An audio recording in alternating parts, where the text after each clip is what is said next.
என் புள்ள கல்யாணம் விட்டு கிளம்பிட்டாளா? செல்லக்குட்டி, ஏ அம்மா, என்ன மேக்கப்பு, என்ன நகையெல்லாம் அள்ளி தட்டியிருக்க. இது என்னடி இதெல்லாம்? எடி, எனக்கு ரொம்ப நாளா ஒரு டவுட்.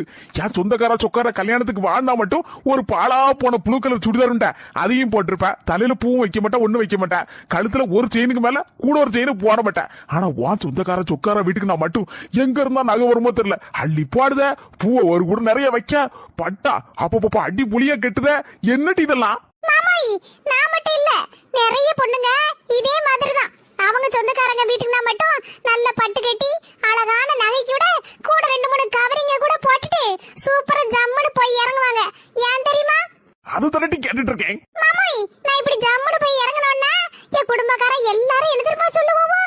எம்மா, ராதிகாக்கு புருஷன் அவளை நல்லா வச்சிருக்கானே, மாமியா நாத்தனா எல்லாரும் அவளை மகாராணி மாதிரிலாம் பாத்துக்கிட்டாங்க அப்படின்னு உங்க குடும்பத்தை தான் பெருமையா சொல்லுவாங்க மாமாய். அதனாலதான் நான் இவ்வளவு அழகா ட்ரெஸ் பண்ணிட்டு போறேன். இதான் காரணம். இதுக்குள்ள இப்படி ஒரு உண்மையா? ரொம்ப சந்தோஷம் டி.